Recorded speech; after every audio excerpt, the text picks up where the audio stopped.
Hi, Judith. Hey, Bob. How are you? Good. How are you? I'm good. Thanks for joining us on Meaning of Life TV.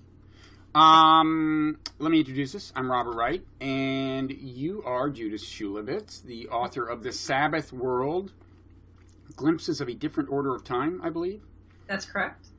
And we're going to talk a little about your book. We're also going to talk about the question of whether it is possible to have religion without belief. The inspiration for this part of the conversation was several decades ago. I don't know if you remember this, but you kind of lectured me on how confused I was to think that religion was about belief. So you don't understand. Only about belief. Well, no, I don't think that was it. I think the implication was you can have religion without belief, but maybe you don't believe that. No, I do believe that, but I think that, so different religions put a different weight on belief. So I felt that you had a Christian-centric view of religion, because Christianity really puts a lot of stock in belief. But I contend that it has that in common with most religions in the world. Many. I mean, I don't think Buddhism requires much belief. I don't think that's true. I think you're confused by the Western Buddhism that you see your friends practicing. Okay. I think you know more about Buddhism than I do, so I should back down right away. I'm trying to narrow your thesis down to Judaism. How am I doing so far? We've excluded Buddhism. You're squeezing me in the box. I think you'll agree that Islam involves belief.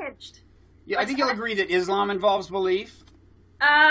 Judaism involves belief too. I just think they don't put as much weight on it. Okay, but you do believe religion can exist without belief. Something we can call religion can exist without belief in a God. Whew. I mean, look. I would say the basic premise of Judaism is there is a God, and we don't have to believe in it. Okay? It doesn't much matter if you believe it. You can still be a good Jew and not believe in God, though it's probably harder. Okay. In other words, Judaism does not ask what you believe. It asks what you do. Now, that hasn't always been true. By the way, I think that is the question we should ask about everyone, not what they believe, but how they behave. Right. And this is an issue I have with the new atheists. I don't care what people believe is true or false. I just want them to be nice. Yeah. Fair or something. Well, yeah. I want them to not bother other people, and then they can go about their business. But part of this has to do with the distinctiveness of Jewish identity, right?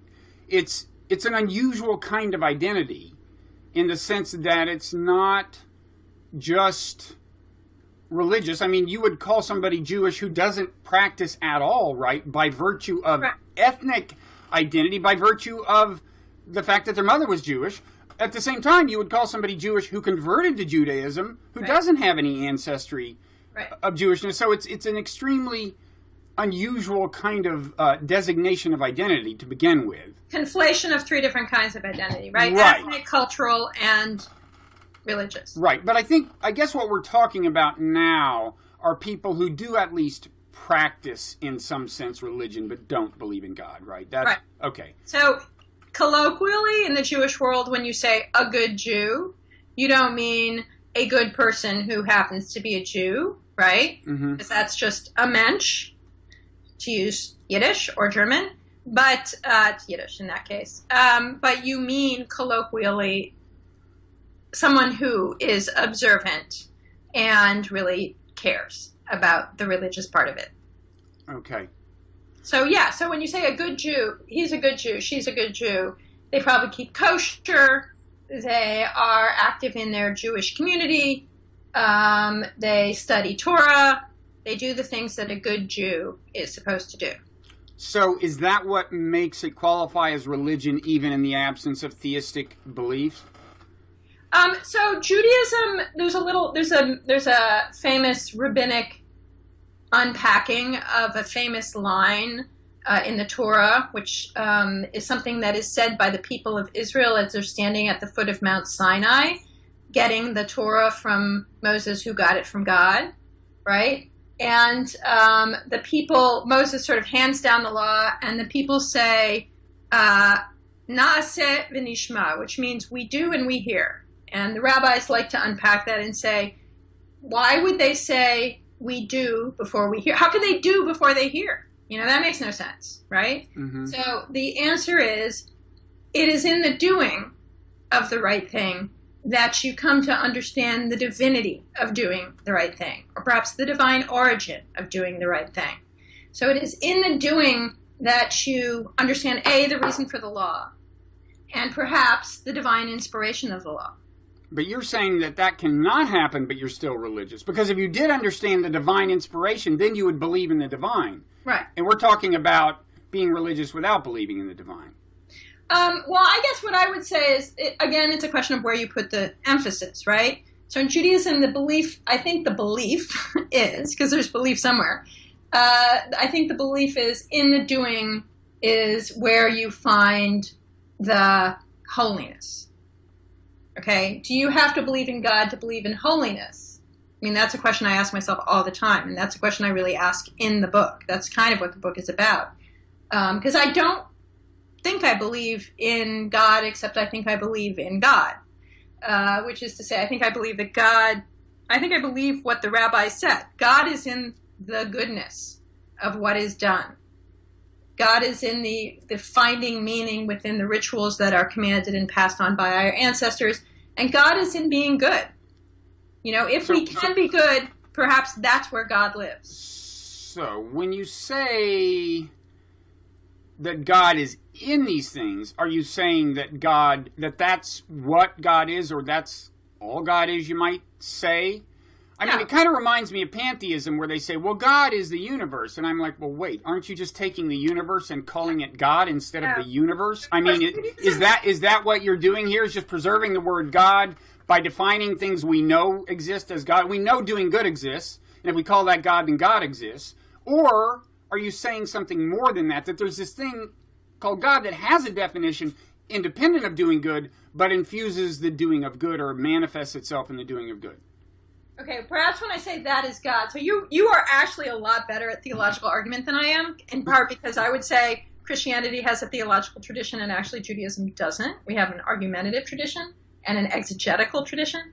But I would say that is where God is manifest. That is proof of God, right? That there is good in the world. Because after all, it could just be bad, right? The fact that we choose good, it's sort of like altruism, the mystery of altruism in biology. The fact that, not that that's so mysterious anymore, but the fact that we choose good rather than bad is sort of evidence, for me, is enough evidence that God exists. I don't need to have the mystical experience, nor do I need to have an absolute certainty that there is this there is this presence, there is this absolute existence, this ontology that is God, this ontological being that is God. May make any sense? In other words, I've never gotten to the point of having this I-thou relationship with God, much as I would have liked to. But I do feel like in the things that are good about life, like doing good works, philanthropy, following the laws that you are commanded to follow for no other reason than that they are what you inherited and you want to honor your inheritance. In those good things can be found proof that God exists, because they're better. If you put it like that, I feel compelled to ask you what your definition of God is. I would have to sort of read something I wrote, really, but I would say God is immanent in goodness, and that is about as far as I'd be willing to say. Maybe God is, maybe God is the ancestors, which is maybe how some of our ancestors saw the matter. Maybe God is that which makes us capable of perceiving holiness. Mm-hmm. There's a lot of talk in Judaism about thanking God for giving us the power to pray to Him, right? And so that's sort of like, it's this loop, right? It's this feedback loop where we thank God for giving us the power to thank God. right? There's something reinforcing. If you have the power to thank God and appreciate the awe that one has before the everyday, in a certain sense, then there lives God. So I think God is what lives in the little things, I suppose I would say. Yeah, and I won't harp on this unduly, but I just think you have to decide whether that's like a definitional point you're making. You're saying, well, when you rescue a dog, that's God, and you're just calling it that, and saying, let's call that God, or you're saying that is a manifestation of God, and in that case, you have to have a definition of God independent of that act. If you're saying that's proof of God, or a manifestation of God, or God is immanent in that act. Well, immanent, you're getting close to successfully evading the question when you use the word immanent. Got it? But I think there's a difference between immanent and tantamount. And I think tantamount completely evades the question in a way. And immanent doesn't quite. But I'm not enough of a theological expert on the whole history. I would have the certainty to say tantamount, right? What? I'd have to be certain that God does not exist elsewhere to say tantamount. Yeah, you're saying God is this and only this, as opposed to saying God, which in some sense has an existence separate from this, infuses this. Yes, I do believe God has an existence separate from this. Okay, so that's belief. Then you believe. You don't have religion without belief. You have belief. I do have belief. Well, there you go. It's not enough for my son who says, you're an atheist, and therefore I'm going to be an atheist, and therefore I wish to leave my Jewish day school. But, it's the best I can come up with. Well, tell him I said he's wrong. You do have belief. You're not an atheist. I just don't know. I think that God exists. I'm sort of agnostic, right? I don't know. Okay. I don't know. I understand the atheists. I just think they themselves have too much belief in what they don't believe in. Mm-hmm. One reason this is interesting to me is that, more and more some people would say we're in a post-theistic age. At least to some extent, atheism and agnosticism is more mainstream than it used to be. And there are people looking for, and you're hearing this phrase, spiritual but not religious, because people would like to have something. And you're even seeing things like these Sunday assemblies. You've heard about these. This is like avowed atheists getting together on Sunday and trying to have this thing that's kind of religious without any possibility of belief. So they'll do... In my book, because that's what I argue for. You argue for that? Practice religion or not, just get together on one day of the week and do something. But see, I don't think they're having like a huge amount of success with this. Maybe I'm wrong. I don't see it. Yeah, I can't see how they would. As I understand it, they'll have so they'll get together, and I don't want to belittle this. We're all doing the best we can, but they'll get together and they'll have like a lecture by some scientist, and then they'll sing some songs. And I'm thinking, well, you can have a lecture and sing some songs, and you can throw in Pin the Tail on the Donkey if you want, but I don't get the connection between the lecture and the songs to begin with. And you know what I mean? It's like, I guess one thing I'm asking you is, leave aside my theological quibbling about whether you believe. Let's stipulate, and I think it's true, that in a lot of synagogues, some churches, but probably more synagogues, there are people who don't really have theistic belief, and yet religion is, in a sense, working for them. The practice of religion is working for them. And I'm asking, can we learn something from that you could transplant to these Sunday assemblies? Or is it the case that actually you have to have a whole shared history as a people to point I would argue that. I would argue there's plenty of Christians in the pews in the same way. More and more. It is something that you do. It is a communal norm, and I'm a great believer in communal norms. I think they are what keep us on the straight and narrow a whole lot more than belief in God. And for me, I was just having a conversation with someone about this, because we might have a discussion about this at an ideas festival, an idea I hate, but anyway, I'm going to be in one. And the idea would be to talk about art and religion as necessary illusions. And he said, well, that's derogatory, and it looks like we're putting down art and religion, and we don't mean to do that. And I say, no, I want to emphasize necessary. And I don't think illusions are a bad thing.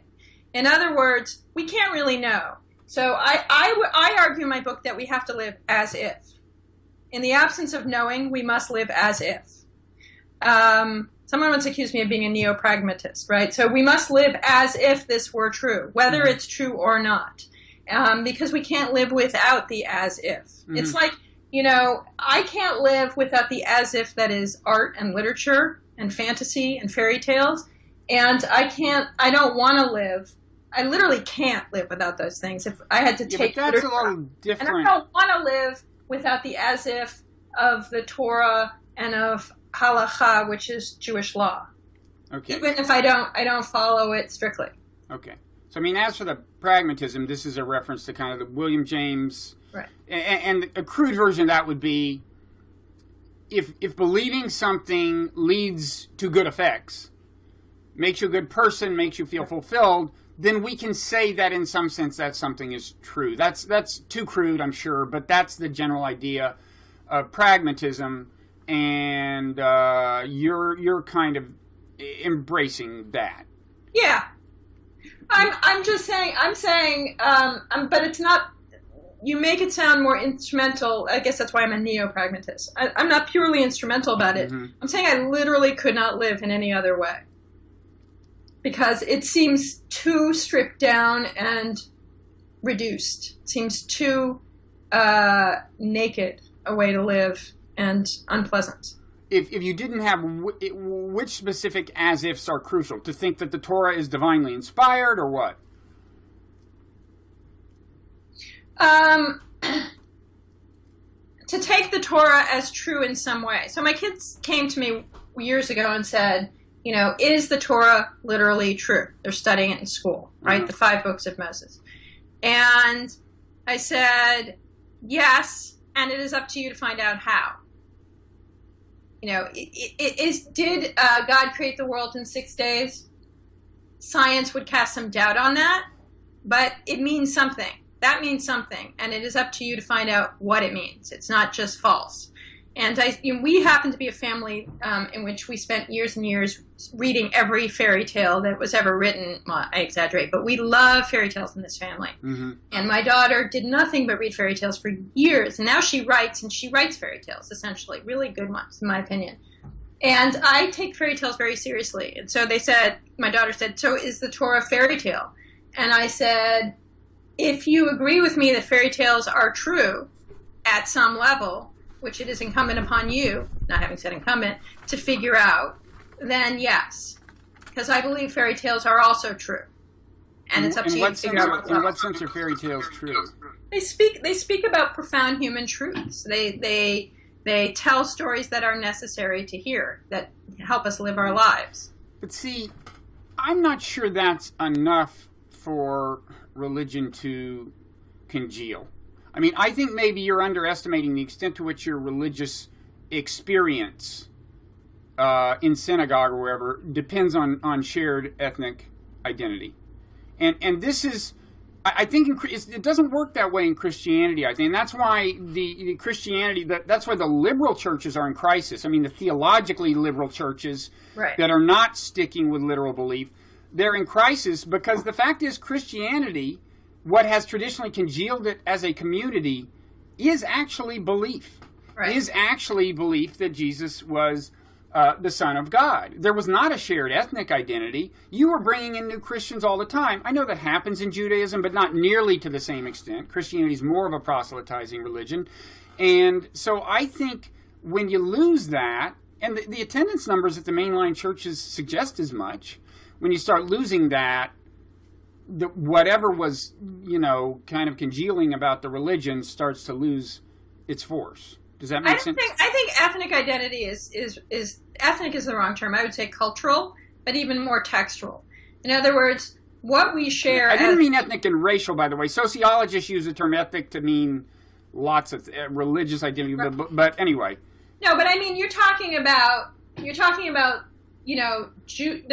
Jews come from all, especially in this country and in Israel too, come from all over the world and have really different cultural mores, backgrounds, languages, habits, manners of dress. They're people who oughtn't necessarily affiliate with each other. They do, however, have one common thing, and they have a set of even their practices, their religious practices are quite different, with one exception. They all read and study certain texts. And those are the Torah, the book, well, the Tanakh, which is the 5 books of Moses and all the other books that are in the Hebrew Bible, and, the Talmud and the commentators, et cetera, et cetera. They might read different commentators, but sort of the primary texts are the same. Mm-hmm. And they extrapolate different rules from them, but they tend to be to have some familial relationship. So I think, the only thing they have in common is cultural and specifically textual. So also a history of that text as continuously defining the community. That's correct. That's absolutely right. But I think that at the heart of it is a text. So it's not a coincidence. I mean, it's not a coincidence for me to have this kind of Torah equals fairy tale equals literature equals truth set of equations in my head, because I used to be a literary critic, but it's also not an accident because I'm a Jew. And for a Jew, the thing that binds me to my fellow Jew is the book, right? Mm-hmm. And I think possibly more than in any other religion, although I feel great affinity for, the Reformation, and especially the Radical Reformation, where, it was all about the book. Mm-hmm. Is it important to you, is it an important ingredient of your religious experience that things have a purpose? That there be a purpose to this whole enterprise we're involved in? History or, intelligent design? What do you mean? No, it doesn't have to be as specific as... That we're all tending toward redemption? You name it, but in some sense, mm-hmm. a belief that there is a point to this whole exercise that originates, maybe in some very vague sense, is not necessarily evident on the surface of things, but still exists in a meaningful sense. I don't know. We know the traditional version of this, which is God says in the text what's supposed to happen as history marches on. There is an apocalyptic tradition in both Judaism and Christianity. It's in the text in both. Right. That's one kind of purpose. Right. But I guess I'm asking is purpose in a much more generic sense an essential ingredient? You're not talking about the ingathering of the Jews. I think, it's not important to me. It's rarely ever talked about. Mm-hmm. Just like, again, it's this question of emphasis. In Judaism, it's rarely talked about. No one ever talks about what you believe. Never comes up, except in my son's head. It does not come up very often. It's what you do. So that's one reason I differentiate it. And similarly, I can't think of there's not a lot of purpose talk. We all know, a good Jew studies, right? And teaches his or her children to study and to make meaning of their life in light of the Torah, and make meaning of the Torah in light of their life. And most importantly, to transmit this tradition and never let it be lost. And that there is this kind of, you could say it's a little mindless, but it's your job to find meaning in it as you do it.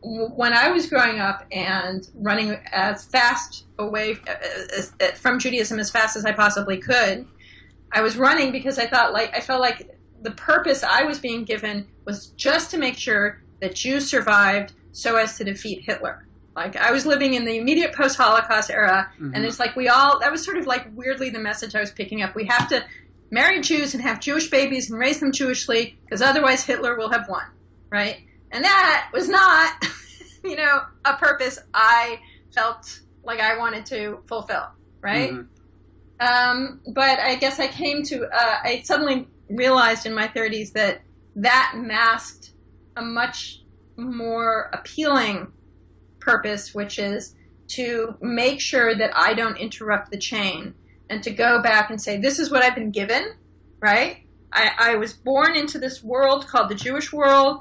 I could have been born into another world, but I happen to have been born into this one, and it is my job to make sense of what I was given. And that's pretty much, that's how I understand purpose. I mm-hmm. don't know how others do, because it's not talked about very much. Yeah. Is it talked about in your world, in your religious tradition? I think it probably is, right? Well, I'm not part of any religious tradition I was born into. And I mean, but this is the point, kind of. It's like, again, in my religious tradition, which I was born into, which was Christianity and more specifically Southern Baptist, it's like if you lose the belief, your identification with that tribe just falls away. Whereas you still considered yourself a Jew, no matter how much you wanted to reject the religious trappings. Right. And that's just different. Yeah. And it's kind of a blessing. What? So many dimensions. Part of them imposed on Jews, right? There's the cultural dimension. There's the ethnic dimension. Right. There's There's so many. It's almost impossible to escape them all. So it's right. like you have to make sense of it. If you decide you're not a Jew anymore, in many, many parts of the world, everyone will remind you. Right. You know? And even in America, they will remind you. And you will be reminded. So you don't even get to run away from being a Jew if you want to. Right. But even if you did, there's still like, because Jews, and everyone talks about Jews in these various ways, it's like, I don't know what your ethnic background is, but you're always Italian American, whether or not you have anything to speak Italian, have anything to do with Italy, are Catholic, blah, blah, blah, blah, blah, right? And not always. A few generations later, that kind of vanishes. But you're always, identified ethnically as a Jew. You're raised culturally with a set of assumptions that as I grow older, I see really informing the way I am in the world, even in all kinds of non-religious ways, right? So, because it's a set of cultural assumptions that were drilled into me as a child. Mm-hmm. So there's all these dimensions to being a Jew that I think probably it's the same for you. But Jews don't kick you out of the tradition for not following the law, whereas I guess Southern Baptist churches would kick you out of not out of church, but, sort of read you out of the community if you were to publicly say, I simply don't believe in God, I simply don't believe the Bible is literally true, et cetera, et cetera. They would not have embraced me, but moreover, I would not even have thought about continuing to go to the church. I mean, I don't know when this, I forget when I quit going to church, but it was like, I guess in my teens, but, yeah, absolutely. You would be, if you didn't read yourself out of the community, they'd probably read you out, but you would do it yourself almost. That's how essential belief is to that identity. Right. Whereas, I cannot tell you how many bar and bat mitzvahs I've been to, where I certainly don't have the sense that, the family is doing it because they believe in God, or even because they spend their lives trying to make meaning out of this ritual which was handed down to them, but just because that's what they do. Mm-hmm. That's what Jews do. And then there are people for whom it's a truly meaningful religious experience, mm-hmm. right? There's this whole spectrum. But it is really remarkable how once Jews have kids, they feel like, okay, we gotta have the circumcision and we gotta have the bar mitzvah. But that's kind of a blessing because these rites of passage, I think, have something to be said for them. And you just don't have anything like that you can try to go to a Unitarian church, but it's not the same. Yeah. I've never been. But, it sounds great, but so how do the reason I would roll my eyes at the atheists getting together for the lecture on science and the songs is there's nothing there that their children are going to want to do, right? There's nothing there to transmit. There's no tradition. Right. Not to sound like Fiddler on the Roof, but there's something, there's something very bound up, locked inside these traditions, which it is given to each of us in every generation to try to unpack, right? Unbind and make sense of. Mm-hmm. So to me, that's what it's like a treasure box, that gets handed from parent to child, to child. So do you have any guidance for these people who would like to have this community and these gatherings every week, and take advantage of some of the good parts of religion without believing in God and without having any kind of shared historical identity? I would say the key thing is make sure there's food involved.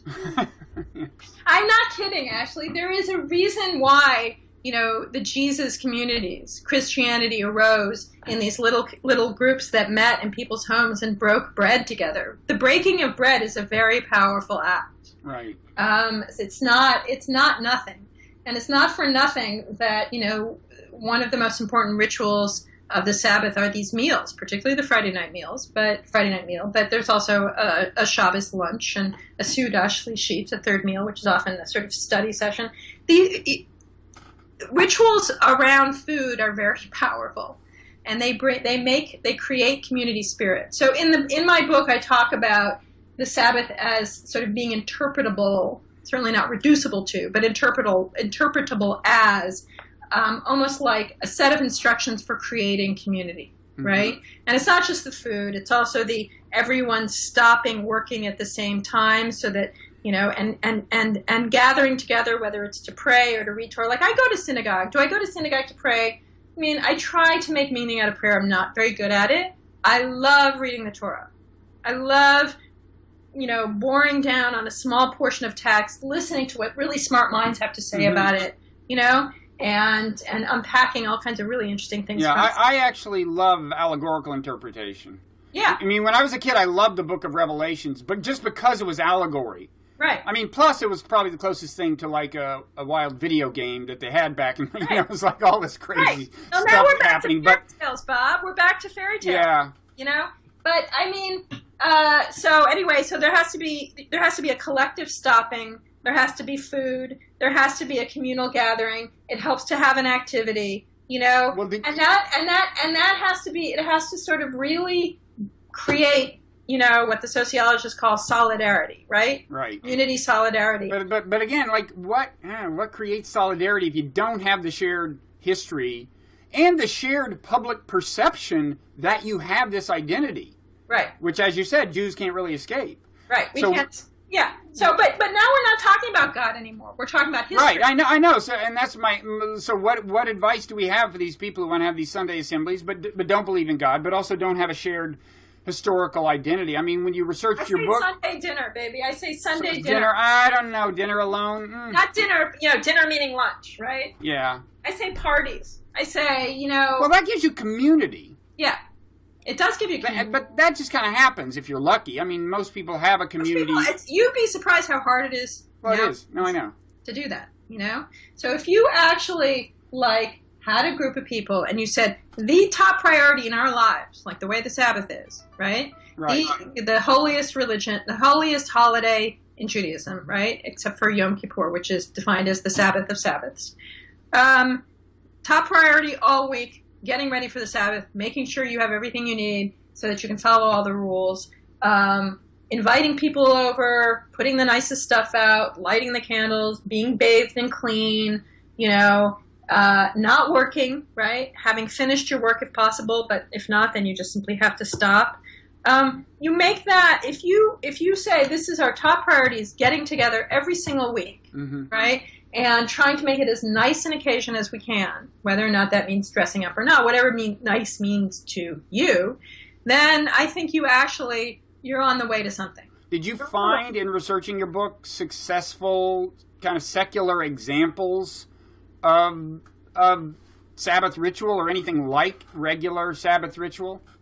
I mean, there's the African American Sunday dinner is a really, really big deal. It's really important. Which is totally independent of church community? No, of course it's not independent of church. But when you talk, when I went and spoke at a Catholic church in the town I was living in when I wrote the book, we wound up talking. The whole conversation was not about going to Mass. It was about the disappearance of Sunday dinner and how sorry everyone was that they no longer did Sunday dinner. And how Sunday dinner is when they got to know their grandparents. And how Sunday dinner is when they got to know their aunt and uncle. And how Sunday now is just another day where they're running around trying to get stuff done, get the shopping done, schlep the kids to the game, blah, blah, blah. And how they really just miss Sunday dinner. And, so there was also a period, a period which is doomed not to last, obviously, in the first half of the 20th century, where there's a lot of writing about the civil Sabbath, Sunday, and the importance of holding on to Sunday, not because it's religion. Emerson wrote about this, and Henry Ward Beecher wrote about this. Not because it's religious, but because it's something. Beecher called it quintessentially American, part of American exceptionalism, that we have this tradition of writing letters, reading, getting together, taking walks, and becoming better people, you know? So were there specific rituals? No, but it was sort of seen as family time, non-work time. And that's really, you know, that's another thing I think is very important, is you have to carve out this time when you're not working. And the reason I think that's important is when you're working, you are using the world in an instrumental way. This is something that comes right out of Sabbath law and Sabbath. Well, you might have a profession of service to people. Yeah, but even then, you have a way of look, rabbis work on the Sabbath, right? So then it gets complicated. But you have a way of relating to people. You tend to have a way of relating to people in their professional, in the aspect of their professional identity, right? Mm-hmm. Relate to their professional identity. And when you're so if you go to your office, no matter, even if your office is your family, as it is in so many sitcoms, right? If you're in your office, you're relating to them as your fellow worker, not as your fellow human being. Mm-hmm. And there's something I think really important about getting outside that mindset. That's why I think not working is really important. Letting go. Okay. Final question. If you're going to cultivate some such community like this that kind of feels religious, whether it involves belief or not, I assume that an essential thing is, well, belief in moral truth, that some things are good and some things are bad, and some amount of agreement on what those things are. In other words, just shared moral values and belief in the reality of moral values. Yeah, I agree with that. An idea of the good. Absolutely. Yeah, I mean, you must have, I mean, it's, I'm trying to think, are there very many religions that don't have a sort of idea of justice and a desire to create, a world that is just? I do not think so, no. I mean, I do think that's bound up. Why is that bound up? Is it necessarily bound up in an idea of God? You know, we have, America with freedom of religion, but we also have due process in the Constitution. So it's not necessarily bound up. Mm-hmm.